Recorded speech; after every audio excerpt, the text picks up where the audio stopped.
رمضان کا مہینے کو اتنی عزت کیوں ملی؟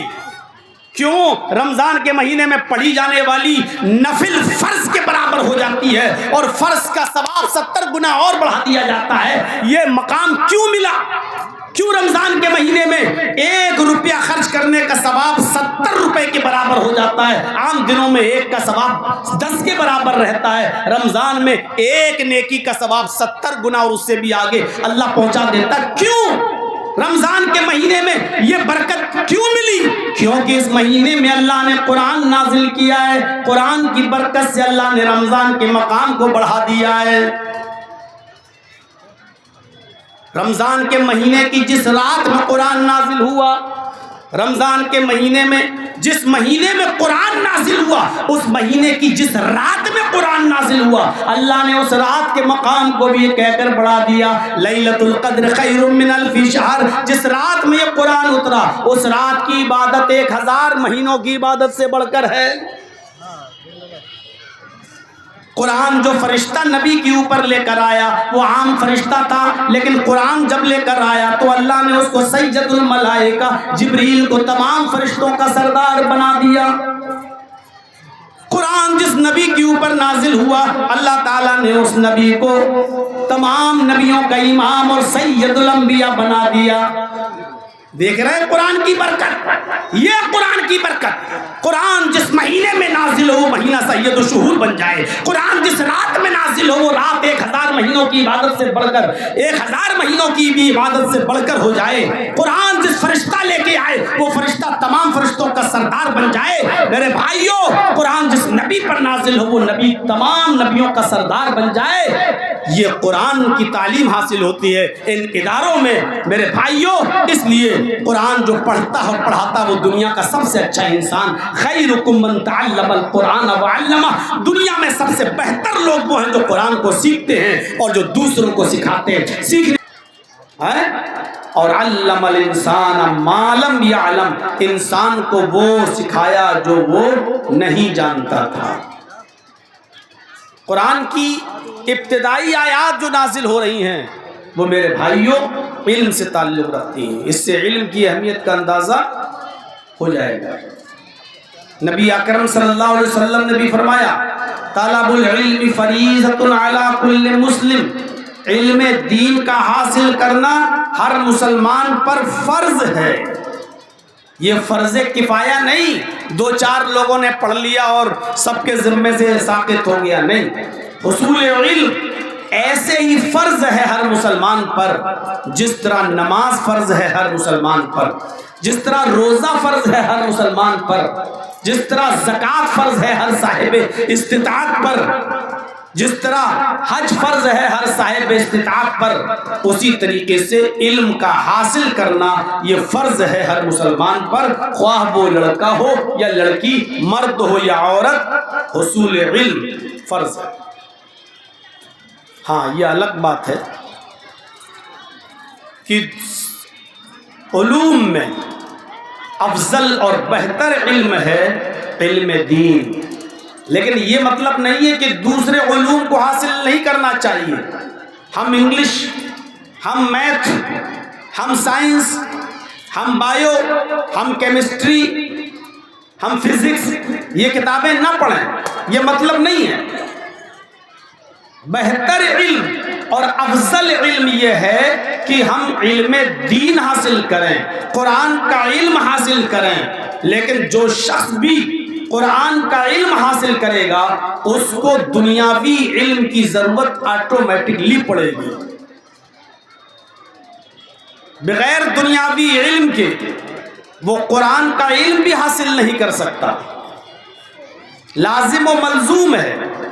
جیسے موبائل کے لیے سم ضروری ہے اور سم کے لیے موبائل ضروری ہے، موبائل اگر آپ کے پاس ہے اور سم نہیں ہے تو بات نہیں ہوگی، آپ کے پاس سم ہے اور موبائل نہیں ہے تب بھی بیکار ہے، گفتگو نہیں ہوگی۔ اسی طریقے سے میرے بھائیوں، علم دین کا حاصل کرنے والا علم دنیا کو ضرور حاصل کرے گا، کیونکہ یہ دونوں لازم و ملزوم ہیں، ورنہ علم دین آپ حاصل کر ہی نہیں پائیں گے اور کر لیں گے تو سمجھ ہی نہیں پائیں گے۔ آپ مجھے بتائیے زکوٰۃ آپ کیسے ادا کریں گے؟ قرآن میں آیا اقیموا الصلاۃ وآتوا الزکاۃ، اور اللہ کے نبی صلی اللہ علیہ وسلم نے اس کی تشریح کی ہے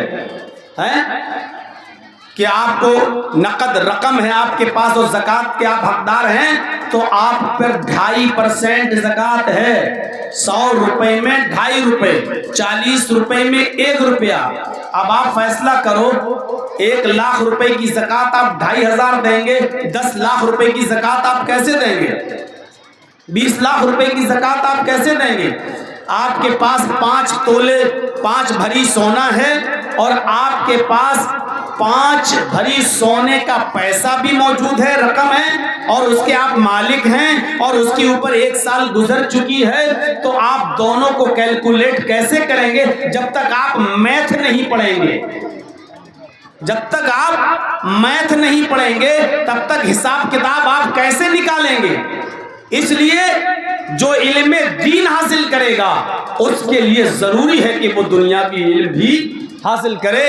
علم دین کو بغیر دنیاوی علم کے حاصل کیے ہوئے نہیں سیکھا جا سکتا اور سمجھا جا سکتا ہے۔ آپ مجھے بتائیے، باپ مر گیا، اس کی وراثت تقسیم ہونا ہے، بیٹے کا اتنا حق، بیٹی کا اتنا حق، جو باپ مر گیا اس کی بہن زندہ ہے اس کا حق، باپ مر گیا اس کی بیوی یعنی ماں موجود ہے اس کا حق، کسی کا 1/2، کسی کا 1/4، کسی کا 1/6، کسی کا 1/8۔ آپ غور کریں، یہ ساری وراثتیں بٹوں میں تقسیم ہو رہی ہیں۔ آپ علم الفرائض پڑھیں گے، میراث وراثت کیسے تقسیم کی جائے، جب آپ اس کا علم حاصل کریں گے تو آپ کو دنیاوی علم حاصل کرنا ہی پڑے گا۔ بغیر دنیاوی علم حاصل کیے ہوئے آپ وراثت کیسے تقسیم کر سکتے ہیں؟ باپ نے چھوڑا تو اس کی وراثت کیسے تقسیم ہوگی؟ 1/2 کتنا ہوا، 1/4 کتنا ہوا، اس کو اسکوائر فٹ میں تقسیم کیا جائے تو کتنا ہوا؟ تو جب تک آپ علم دنیا حاصل نہیں کریں گے تب تک آپ علم دین کو بھی آپ صحیح طریقے سے سمجھ نہیں پائیں گے۔ اور آج قرآن کا علم وہ لوگ زیادہ بہتر اچھی طریقے سے سمجھتے ہیں جو دنیاوی علم حاصل کیے ہوئے ہیں۔ بھوپال میں ایک ڈاکٹر ہے جس کا نام، پرانا نام ڈاکٹر شیو شکتی سروپ تھا۔ اس نے قرآن پڑھا اور قرآن پڑھنے کے بعد وہ اسلام لے آیا اور آج اس کا نام اسلام الحق ہو گیا۔ اس کی بیوی کا نام خدیجہ ہے اور اس کی بیٹی کا نام عائشہ ہے۔ وہ ڈاکٹر MBBS MS ہے، سرجن ہے، اس کی بیوی بھی پڑھی لکھی ہے، اس کی بیٹی بھی عائشہ نام کی، اس نے بھی MBBS کر رکھا ہے، اب سرجنی MS کر رہی ہے، وہ بھی سرجن بن رہی ہے، اور وہ بھی آج اسکول میں کالج میں جاتی ہے تو نقاب پہن کر جاتی ہے، چہرہ چھپا کر جاتی ہے، ہاتھوں میں گلیوز اور پیروں میں ساکس ہوتے ہیں۔ ہماری تو بچیاں اور ہماری تو بیٹیاں مدرسوں میں پڑھنے کے باوجود آج مارکیٹوں میں گھومتی ہوئی نظر آئیں گی۔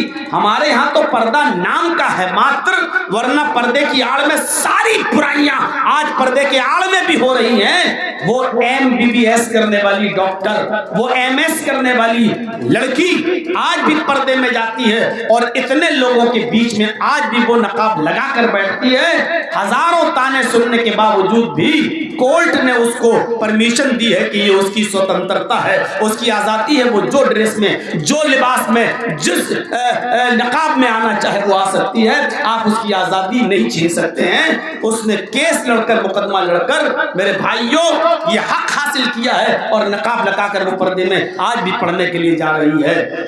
قرآن پڑھا اس ڈاکٹر نے، لَقَدْ خَلَقْنَا الْإِنسَانَ مِنْ سُلَالَةٍ مِّن طِينٍ، ہم نے انسان کو مٹی کے سط سے پیدا کیا، ہم نے انسان کو مٹی کے خلاصے سے پیدا کیا، ثم جعلناہ نطفۃ فی قرار مکین، پھر ہم نے اس نطفے کو ایک مضبوط ٹھکانے میں پہنچا دیا۔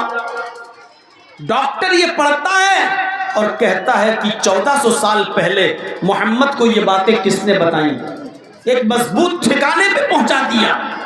وہ نطفہ وہ پانی کا قطرہ جو رحم مادر سے ماں کے پیٹ میں جاتا ہے، اس کے رحم تک جاتا ہے، اتنے مضبوط ٹھکانے پر پہنچا دیا۔ رات میں ہسبینڈ اور وائف ملتے ہیں، میاں اور بیوی ملتے ہیں، وہ پانی کا قطرہ ایسی مضبوط ٹھکانے پر پہنچ جاتا ہے کہ صبح ماں ناشتہ بنا رہی ہے بیوی، لیکن پانی کا وہ قطرہ اپنی جگہ سے ہٹتا نہیں ہے، وہ ٹہل رہی ہے، چل رہی ہے، کھانا بنا رہی ہے، دنیاوی کام کر رہی ہے، اٹھ رہی، بیٹھ رہی، لیٹ رہی، سو رہی، جاگ رہی، سب کچھ کر رہی ہے، لیکن پانی کا وہ قطرہ اپنی جگہ سے ٹس سے مس نہیں ہوتا اور وہ اپنا کام کر رہا ہے۔ ثم خلقنا النطفة علقة فخلقنا العلقة مضغة فخلقنا المضغة عظاما فكسونا العظام لحما، پھر ہم نے اسی نطفے کو، اسی قطرے کو، ثم خلقنا النطفة علقة گوشت کا لوتھڑا بنا دیا، جمع ہوا خون بنا دیا، پھر ہم نے اسی نطفے کو، اسی پانی کے قطرے کو جمع ہوا خون بنا دیا، پھر اس جمے ہوئے خون کو ہم نے گوشت کا لوتھڑا بنا دیا، پھر اس گوشت کے لوتھڑے کو ہم نے ہڈی بنا دیا، فَكَسَوْنَا الْعِظَامَ لَحْمًا، پھر ہم نے اسی ہڈی پر گوشت چڑھا دیا۔ M S doctor, surgeon, ultrasound پر یہ ساری چیزیں دیکھنے والا وہ دیکھ کر دنگ رہ جاتا ہے۔ 1400 سال پہلے قرآن میں یہ آیتیں نازل ہوئی، محمد رسول اللہ کو یہ کس نے بتایا کہ پہلے یہ پانی کا قطرہ جمع ہوا خون بنتا ہے، پھر خون سے گوشت کا لوتھڑا بنتا ہے، پھر گوشت کے لوتھڑے سے ہڈی بنتا ہے، پھر ہڈی کے اوپر بھی گوشت چڑھایا جاتا ہے۔ یہ 1400 سال کے بعد سائنس نے آج ترقی کی ہے، ہمیں یہ آج پتہ چلا ہے 1400 سال پہلے محمد پر نازل ہونے والی یہ کتاب، اس قرآن کا نازل کرنے والا یہ بتلا رہا ہے، اس کا مطلب یہ ہے کہ یہ اللہ تبارک و تعالیٰ کی طرف سے نازل کی ہوئی کتاب ہے، اس نے قرآن کو سائنس کی روشنی میں سمجھا، اسلام لے آیا۔ آج میرے بھائیوں، قرآن کو وہ لوگ زیادہ اچھی طریقے سے سمجھ رہے ہیں جو سائنس پڑھ رہے ہیں، آج قرآن کو وہ لوگ زیادہ اچھی طریقے سے سمجھ رہے ہیں جو میتھ پڑھ رہے ہیں، قرآن کو وہ زیادہ اچھی طریقے سے سمجھ رہے ہیں جو فزکس اور کیمسٹری پڑھ رہے ہیں، کیونکہ قرآن میں یہ سارے علوم موجود ہیں، سارے علوم موجود ہیں۔ اس لیے علم دین کے ساتھ ساتھ آپ علم دنیا بھی حاصل کریں، ورنہ ہاتھ کٹ جائیں گے، کہیں کے نہیں رہ جائیں گے۔ اذا السماء انفطرت، جب آسمان پھٹ جائے گا، آج سائنس بھی کہتی ہے کہ ایک دن آسمان پھٹے گا۔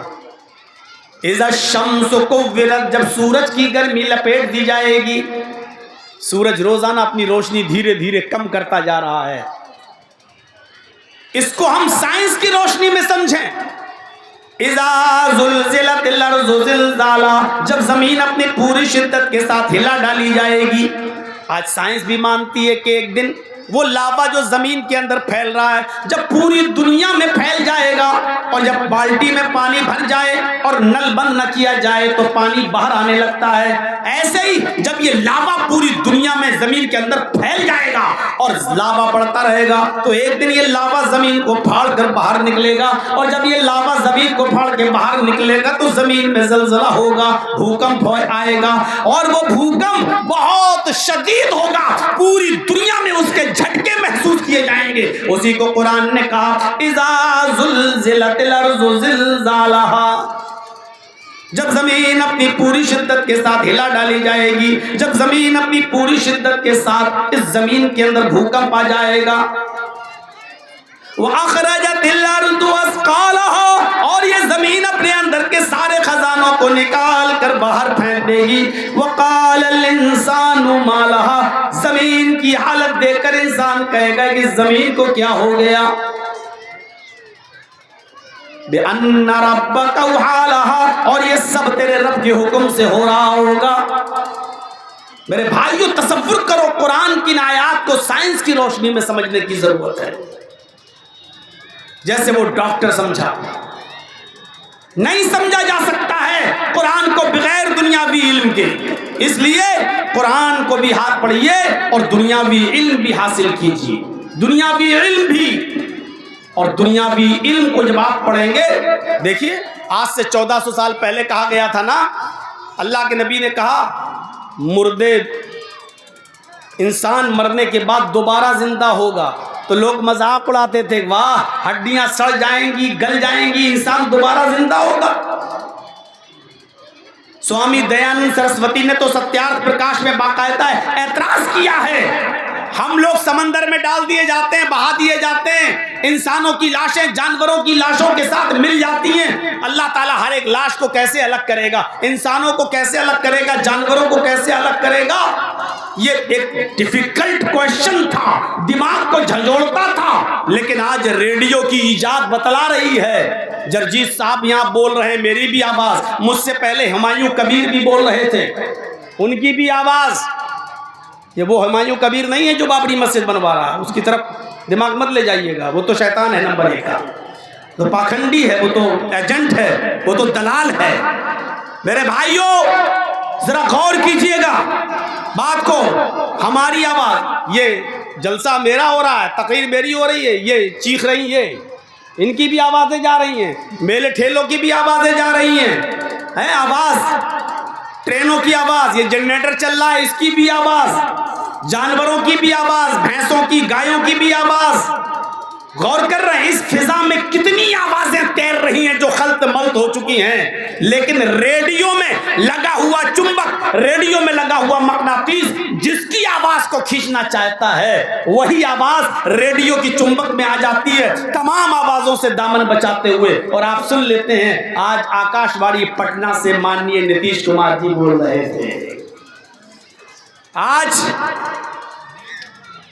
آکاش وانی فلاں سے مودی جی بول رہے تھے، مودی جی کی آواز، نتیش جی کی آواز، شاعر کی آواز، مولانا کی آواز، ریڈیو کا چمبک جس کی آواز کو لینا چاہتا وہ آواز تمام آوازوں سے دامن بچاتے ہوئے ریڈیو میں آ جاتی ہے اور آپ اسی آواز کو سن بھی لیتے ہیں۔ تو کیا اللہ کے پاس ایسی کوئی مشین نہیں ہوگی کہ قیامت کے دن مخلوط ہڈیوں میں سے انسانوں کی ہڈیاں الگ کر دے، جانوروں کی ہڈیاں الگ کر دے اور انسانوں کو دوبارہ اٹھا دے اور کہے یہ تمہاری ہڈیاں، اے انسان اٹھ، اور وہ دوبارہ اٹھ جائے، کہے کن اور وہ دوبارہ زندہ ہو جائے؟ کیا اللہ کے پاس ایسا کوئی آلہ اور اللہ کے پاس ایسی کوئی مشین نہیں ہوگی؟ فَمَن يَعْمَلْ مِثْقَالَ ذَرَّةٍ خَيْرًا يَرَهُ، ذرہ برابر نیکی کرو گے تو اس کو بھی دیکھ لو گے، ذرہ برابر برائی کرو گے تو اس کو بھی دیکھ لو گے۔ فَأَمَّا مَنْ ثَقُلَتْ مَوَازِينُهُ، نیکیاں اور برائیاں تولی جائیں گی، جس کی نیکیوں کا پلڑا بھاری ہو گیا وہ جنت کے اندر جائے گا، وہ جنتی ہے، اور جس کی برائیوں کا پلڑا بھاری ہو گیا اس کا ٹھکانہ جہنم ہے، وہ جہنم میں جائے گا۔ اس کا مطلب نیکیاں تولی جائیں گی اور برائیاں بھی تولی جائیں گی۔ کس ترازو پر؟ قرآن کی آیت کو سمجھنے کے لیے سائنس کا سہارا آپ کو لینا پڑے گا۔ ترازو، نیکیاں دکھائی تو دیتی نہیں، برائیاں دکھائی تو دیتی نہیں، پھر کس ترازو پہ تولی جائے گی؟ سائنس کا سہارا آپ کو لینا پڑے گا۔ سائنس بتاتی ہے کہ گرمی کا بھی وزن آ رہا ہے، سردی کا بھی وزن ہو رہا ہے، آپ جتنی لائٹ خرچ کرتے ہیں اس لائٹ کا بھی وزن آتا ہے، آپ جتنا پنکھا اور اے سی چلاتے ہیں مہینے میں اس کی ریڈنگ، اس کا بل، اس کا وزن آ جاتا ہے کہ آپ نے اتنا کرنٹ خرچ کیا، آپ نے اتنی بجلی خرچ کی ہے۔ آج سردی کتنی پڑی اس کا وزن روزانہ آپ کے موبائل پر آ جاتا ہے۔ ویدر میں جائیے، بتاتے تھا آج کشن گنج کے اندر سردی کا وزن یہ رہا ہے، گرمی اتنی ڈگری سیلسیس پڑی، آج گرمی کا وزن آ جاتا ہے، سردی کا وزن آ جاتا ہے، کرنٹ بجلی کا وزن آ جاتا ہے۔ بخار دکھائی نہیں دیتا، فیور، لیکن ڈاکٹر جب تھرما میٹر لگاتا ہے تو اس میں بخار کا وزن آ جاتا ہے کہ آپ کو 100 ڈگری بخار ہے، 101 ہے، 102 ہے، 104 ہے، کتنا ہے؟ جب یہ نہ دیکھی جانے والی چیزوں کا وزن جب ہو جاتا ہے تو کیا اللہ رب العالمین کے پاس ایسا کوئی آلہ نہیں، اللہ کے پاس ایسی کوئی مشین نہیں جو نیکیاں اور برائیوں کو تول کر انسانوں کے سامنے رکھ دے؟ اتنی نیکیاں آپ کی، اتنی برائیاں کی۔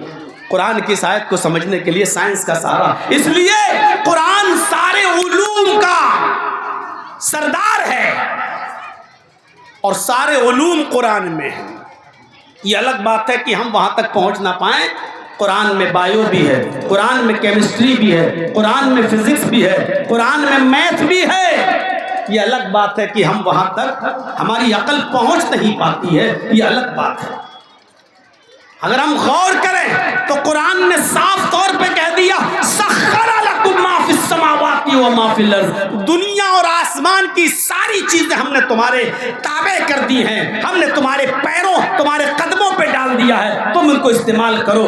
قرآن کی اس آیت پر یقین کرتے ہوئے سائنٹسٹوں نے جب تحقیق کی کہ دنیا اور کی ساری چیزوں کو اللہ نے ہمارے لیے مسخر کر دیا تو وہ چاند تک پہنچ گئے، چاند تک پہنچ گئے، چاند سے بھی اوپر نکل گئے، سورج تک پہنچنے کا سپنا دیکھ رہے ہیں۔ بعض کنٹریز نے تو اپنا جھنڈا چاند پر گاڑ دیا، ایک دو کنٹری تو ایسی ہیں جو چاند پر اپنی زمین بھی بیچنا شروع کر دی ہیں فیوچر میں۔ اب اس وقت جب لوگ چاند پہ پہنچ جائیں تب آپ مولانا جرجیس جیسے لوگوں سے سوال کرنا کہ مولانا صاحب حدیث میں تو آیا ہے چاند دیکھ کر روزہ رکھو اور چاند دیکھ کر عید مناؤ، اب جو لوگ چاند ہی پر رہ رہے ہیں تو وہ کیا دیکھ کر روزہ رکھیں گے اور کیا دیکھ کر عید منائیں گے؟ تب سوال کرنا میرے بھائیوں، اور انشاءاللہ قرآن اور حدیث کی روشنی میں جرجیس آپ کو اس وقت اس کے حساب سے بھی جواب دے گا، کیونکہ قرآن سارے علوم کا سرچشمہ ہے۔ قرآن کو سمجھنے کے لیے میرے بھائیوں سائنس اور میتھ سب کی ضرورت پڑے گی۔ یہی وجہ ہے کہ قرآن سارے سوالوں کا جواب دیتا ہے، دنیا کی کوئی کتاب وہ جواب نہیں دیتی۔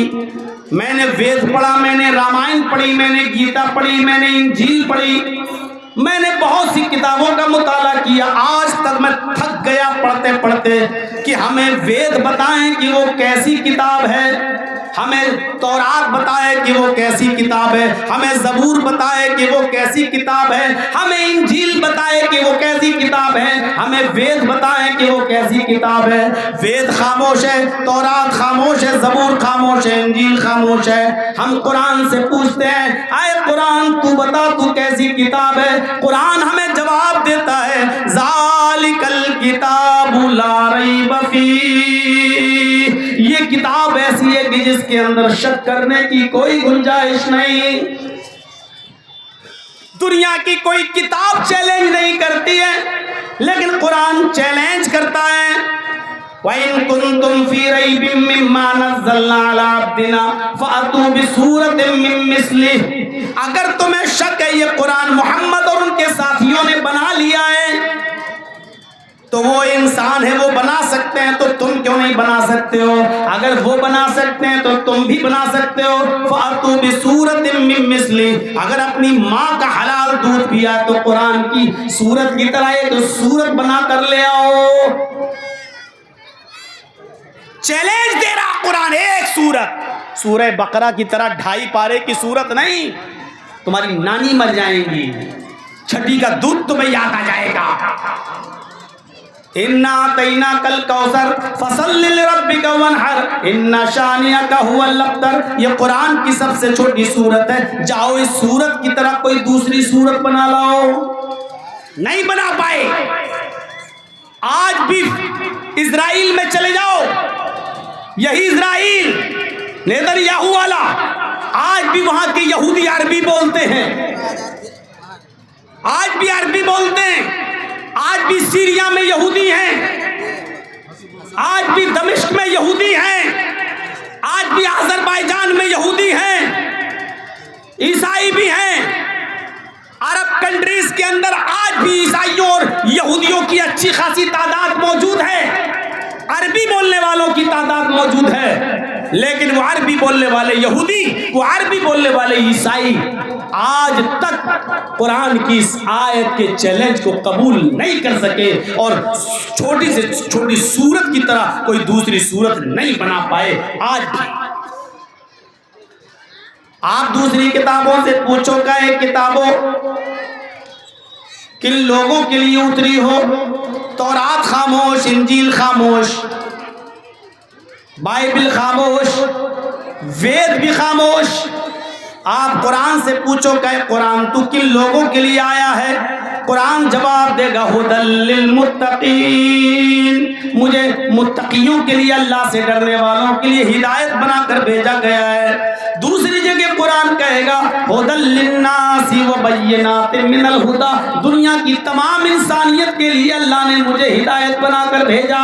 قرآن جواب دے گا دنیا کی ساری کتابیں خاموش، دنیا کی اور ساری کتابوں سے پوچھو کیا اے کتابوں، اے تورات بتا تو کس مہینے میں آئی، اے زبور بتا تو کس مہینے میں نازل ہوئی، اے انجیل تو بتا کہ تو کس مہینے میں اتری، اے وید، اے رگ وید، یجر وید، اتھر وید، سام وید، تم بتاؤ کس مہینے میں اترے ہو، کس مہینے میں تمہیں لایا گیا ہے۔ ساری کتابیں خاموش، تورات جواب نہ دے گی، وید جواب نہ دے گا، انجیل خاموش نظر آئے گی۔ قرآن سے پوچھو اے قرآن تجھے کس مہینے میں نازل کیا گیا، قرآن جواب دیتا ہوا نظر آئے گا، شہر رمضان الذی انزل فیہ القرآن، رمضان کا مہینہ وہ بابرکت مہینہ ہے جس مہینے کے اندر قرآن نازل، جس مہینے میں قرآن اترا۔ رمضان کا مہینہ وہ بابرکت مہینہ جس مہینے میں قرآن نازل کیا گیا ہے۔ قرآن دو قدم آگے بڑھ کر جواب دے گا ہم رمضان کے مہینے میں بھی نازل ہوئے، اور رمضان کے مہینے میں دن میں نازل ہوئے یا رات میں، اس کا بھی جواب دیتا ہوا نظر آئے گا۔ انا انزلناہ فی لیلۃ القدر، ہم نے اس قرآن کریم کو رمضان کی طاق راتوں میں سے کسی طاق رات میں شب قدر کے اندر ہم نے نازل کیا۔ یہ قرآن کے جواب ہیں۔ وید کو لانے والا نبی کون ہے؟ خود ہندو بھائیوں کو نہیں معلوم۔ پوچھو کہ رام کی زندگی کس کتاب میں ملے گی، کہیں گے رامائن میں۔ پوچھو کرشن جی کی زندگی کس کتاب میں ملے گی، کہیں گے گیتا میں۔ پوچھو پھر تمہاری آسمانی کتابیں کون ہیں، وہ کہیں گے وید۔ پوچھو وید کون نبی لے کر آیا، کہیں گے نہیں معلوم۔ عیسائیوں کو معلوم ہے انجیل عیسیٰ لے کر آئے، یہودیوں کو معلوم ہے تورات موسیٰ لے کر آئے، مسلمانوں کو معلوم ہے قرآن محمد پر اترا، لیکن ہندو بھائیوں کو نہیں معلوم کہ وید کس پر اترا ہے۔ ساری کتابیں وید وغیرہ خاموش۔ قرآن سے پوچھو تو کس نبی پر اترا، تجھے لانے والا نبی کون، قرآن جواب دے گا۔ یہ ہم کہہ رہے ہیں، عیسائی کہتے ہیں کہ انجیل عیسیٰ پہ اتری، لیکن انجیل میں جواب نہیں ملے گا۔ پوری انجیل میں ڈھونڈ لو انجیل کس پر نازل ہوئی، انجیل خاموش۔ تورات میں پوچھ لو تورات تجھے لانے والا نبی کون، تورات خاموش۔ زبور سے پوچھ لو تجھے لانے والا نبی کون، زبور خاموش۔ قرآن وید سے پوچھ لو کہ وید بتا تجھے لانے والا نبی کون، وید خاموش۔ قرآن سے پوچھو قرآن تجھے لانے والا نبی کون، قرآن جواب دے گا نزل علی محمد، یہ قرآن محمد رسول اللہ کے قلب اطہر پر نازل کیا گیا ہے، محمد رسول اللہ پر اتارا گیا ہے۔ یہ قرآن جواب دیتا ہوا نظر آئے گا۔ اور اسی لیے قرآن کی وجہ سے حیثیتیں اور تبدیلیاں ہو گئی، حیثیتیں بدل گئیں، مقام بدل گئے۔ مکہ میں کیا نہیں ہوتا تھا، ساری برائیوں کی جڑ تھی مکہ۔ قرآن کے آنے سے پہلے جوا وہاں کھیلا جاتا تھا، شراب وہاں پی جاتی تھی، زناکاری وہاں عام تھی، جوئے میں لوگ اپنی بیویاں بھی ہار جاتے تھے، اپنی بیٹیاں بھی ہار جاتے تھے۔ شراب کا حال یہ تھا کہ پیدا ہوتے ہی بچے کو سب سے پہلے شراب کے قطرے اس کے منہ میں ڈالے جاتے تھے۔ جہالت عام تھی۔ قرآن کے آنے سے پہلے مکہ کو ام الخبائث کہا جاتا تھا، تمام برائیوں کی ماں۔ لیکن جب قرآن مکے میں نازل ہوا محمد رسول اللہ پر، تو قرآن کی برکت سے اللہ رب العالمین نے اسی مکے کو ام القریٰ بنا دیا، تمام بستیوں کی ماں۔ جو ام الخبائث تھا وہ تمام بستیوں کی ماں بن گیا. آج بھی اس پر اتنا امن اتنا سکون ہے کہ آپ کا اگر 20 ریال بھی زمین پر گر جائے تو کوئی اٹھانے والا نہیں ہوگا, اور اٹھا لے تو میرے بھائیو اس کو صندوق میں ڈالنا پڑتا ہے. کیوں میرے بھائیو؟ آج وہاں امن اور سکون ہی نظر آتا ہے. اتنی شانتی پیدا ہو گئی اس ام القریٰ کے اندر, اس بستی کے اندر. حیثیتیں بدلی تو ایسی بدلی کہ مکہ میں جب قرآن نازل ہوا تو اللہ نے قرآن کی برکت سے مکہ کو ام القریٰ بنا دیا.